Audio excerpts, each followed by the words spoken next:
Hello seniors, this is Mr. Curtis, your English 12 teacher, and here to celebrate with you today your final graduation week of Quarantine Classroom. I thought a lot about all the different things that I wanted to say to you, and I wrote a lot of them out, and then I realized that the most important things to say about you have already been written by you. So instead of telling you what I think about you, I want to test to look and listen about all the different ways that you've demonstrated your thinking and your scholarship throughout this year. In September, we started the year by looking at the art of rhetoric, persuasive language, and we did that by studying the arguments and speeches of Malcolm X and Dr. Martin Luther King Jr. When it came time for you to try these tools out for yourselves, you made these powerful statements that made me realize what kind of young men I was dealing with. Stefan Allen writes, "If there were no women, if women really didn't exist, if women were only a myth, then how would you explain a baby? How would you explain yourself? And most of all, how would you explain mental toughness? Beyond the male lies the female, the women who men don't want to admit rule this world." And Eric de los Santos writes, "Time is amazing. Time can't be wasted. Time will never stop for you. Time is going to keep going forever and ever, no matter the distance. But you, at home, are wasting it, not doing anything to use it in the correct way. Yes, you need time, but time doesn't need you. Therefore, it will mind its business and keep doing what it wants to do, as well as you should. Everyone knows time, but not everyone can use it to be successful."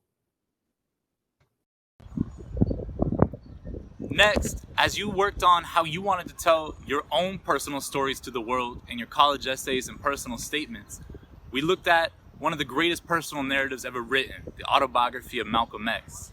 Now, I knew each and every one of you could stand up to at least one white man, but by the end, in your final reflections, you demonstrated how deeply you understood the legacy of Malcolm X's confrontation with systemic racism, and how and where you saw his influence in the year 2020.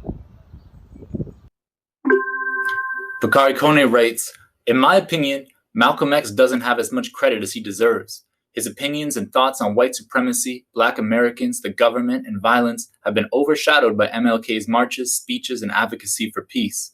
But X was real, and really for Black Americans, 100%. He shows us that we should love ourselves and our roots." Jalen Parrish writes, "X's legacy inspired the movements of others. He taught people to be more true to themselves and inspired others to lead more powerful but peaceful movements. He exposed the truth about white supremacy and taught people that before you put your faith in white people, you need to be true to yourself and true to your own mind." And Hector Rodriguez writes, "Malcolm X has left a huge impact on today's society. He was someone that went through many transformations and changes in his life. He is someone who showed how to think about things from both a mental and spiritual angle, and most of all, for yourself. He went from a young country boy to a city drug addict, and from someone controlled by anger to someone who realized what he wanted to do with his life. He allowed for others to be able to speak out about what they believe in." Next, we continue to look at Malcolm X's essential question, what means are necessary to stop tyranny? And we looked at William Shakespeare's play, Julius Caesar. It might have been a while since some of you read Julius Caesar, so here's a quick summary. It's about an arrogant, militaristic leader who threatens Rome's tradition of democracy with a dictatorship in which he and him alone will have power over everyone else. Now, if the parallels to the present aren't already occurring to you, here's an additional bit of weirdness about this play. Throughout the play, Julius Caesar is warned to beware the Ides of March, which is a Roman holiday that falls on March 15th. And it was on the weekend of March 15th that we found out that the COVID-19 pandemic was going to shut down our schools, our city, and our way of life. But the class of 2020 did not retreat. They continued to keep the spirit of classroom discussion and debate alive, and in their exploration of Shakespeare, they connected it with their experiences of quarantine. They remained throughout the entire transition conscientious, critical, and courageous. And it was during these conversations that I felt briefly free from all the tediousness and tasks of having to teach remotely. I felt like I was having conversations with real scholars, true scholars, not just scholars of Shakespeare, but scholars of society, scholars of social change. Young men who, like Malcolm X, knew how to both commit themselves to a cause and question everything while doing it. All right, so I guess my first question will be what do you think Brutus's main motivation was in the play? And what was the main conflict that got in the way of his motivation? What did he want the most, and what was the thing that kind of kept him from getting it, or what did he struggle with? Brutus, beginning of play, from the end of the play, his main goal was just to be like patriotic. What he wanted was the best for Rome, and that kind of ideology that he held was right the reason the conspirators that wanted to kill Caesar, why they like kind of hounded on him, because they knew the person he was. They knew he was noble. He wanted the best for Rome. But it just like was naive, allowed them to sucker him into like going on this journey of killing Caesar. I think seems like you really identify with Brutus. What would you say? If you had to kind of? It seems like you feel like he is a tragic hero and that he died what he believed in. If you had to take the other point of view and say he's not a tragic hero, or argue from the perspective of someone like Antony or Caesar, right? What do you think? In what ways is he not a tragic hero? If you were arguing from that perspective, one way he's not a tragic hero is that he's a fool. Like I said before, like I said before, it's good to have strong ideologies, but to allow yourself to be controlled in that way and do something of such a big thing that was not even like being coerced into something like that is why he like there you can see him as not a tragic hero, because he's not a tragic hero.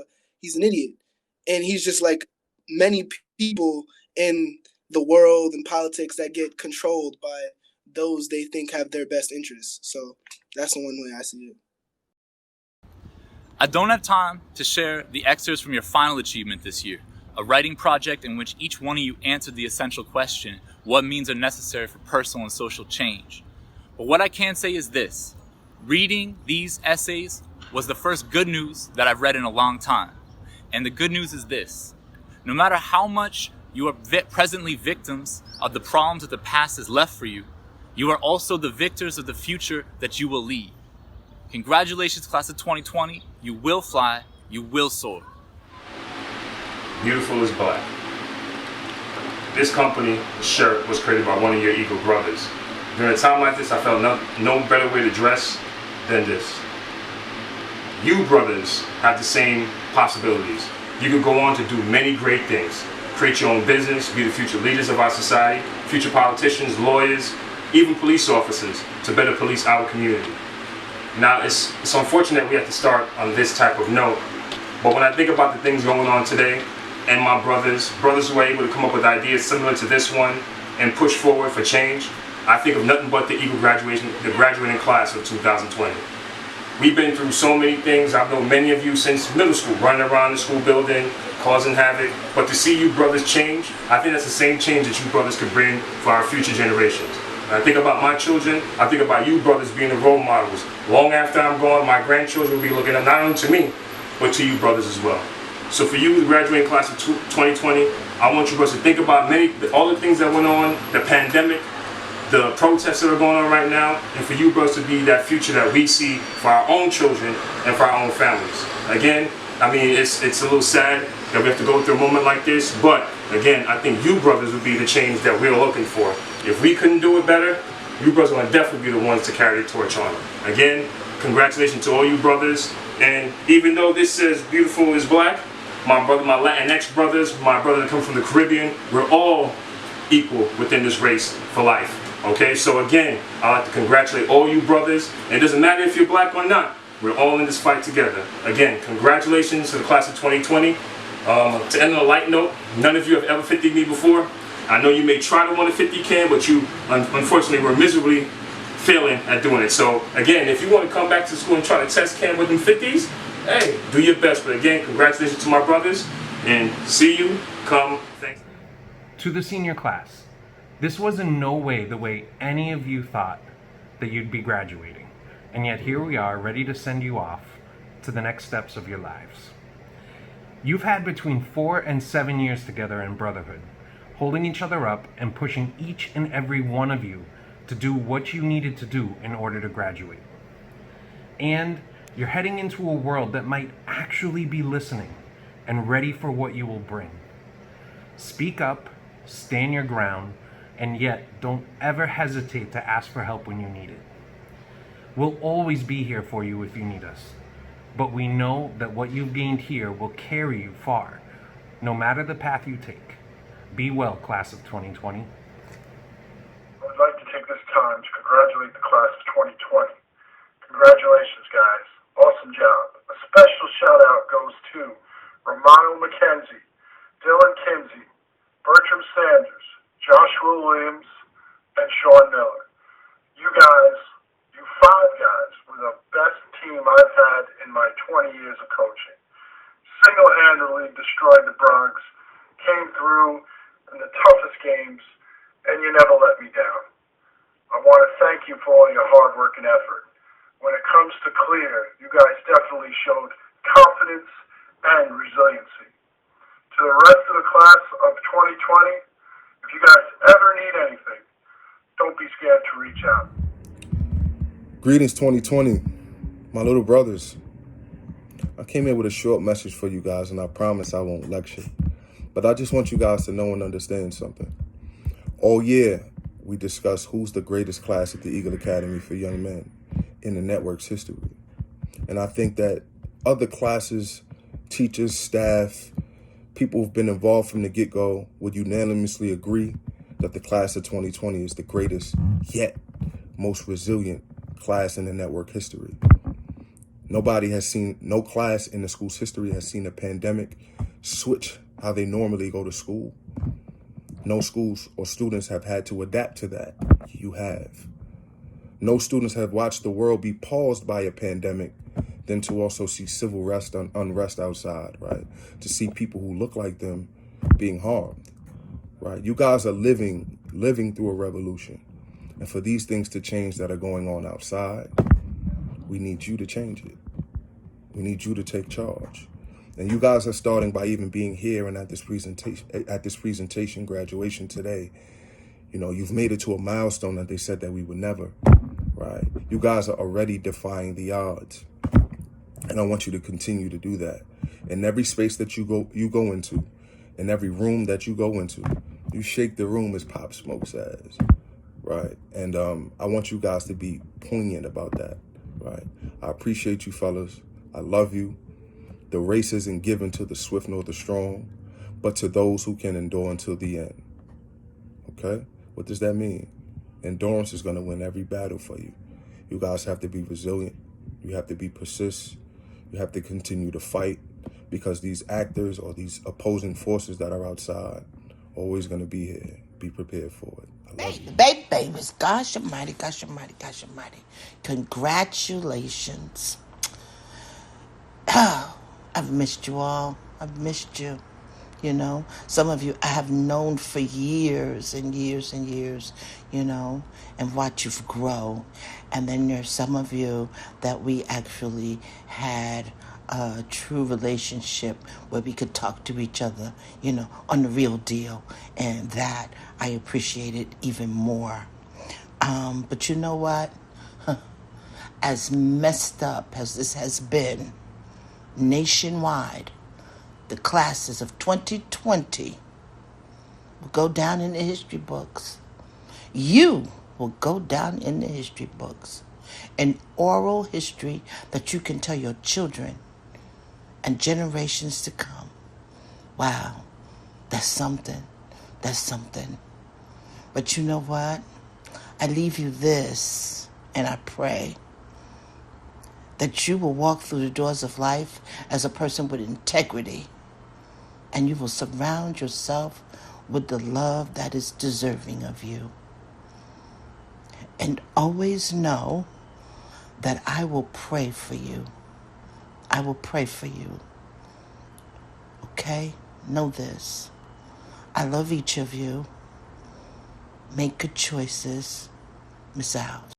Hi, class of 2020. Congrats. I'm so proud of you guys and so excited for your future. You guys have graduated during a pandemic. And I know this year wasn't exactly what you guys had in mind, but think about all the skills and all the things that you have learned in these past few months about yourself.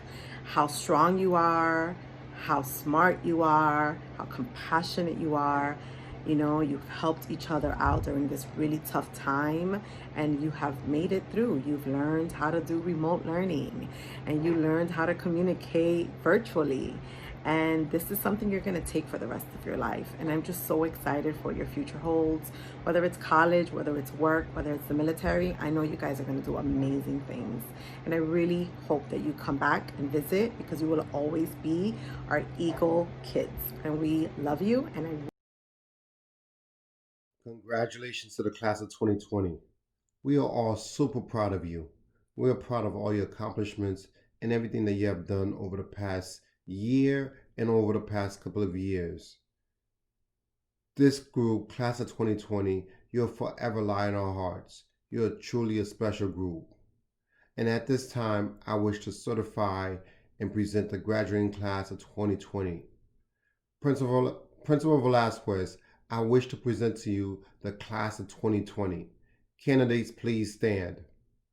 The members of the guidance department have examined your records and reviewed your qualifications, and I wish to certify that they have met all requirements and are entitled to their diplomas.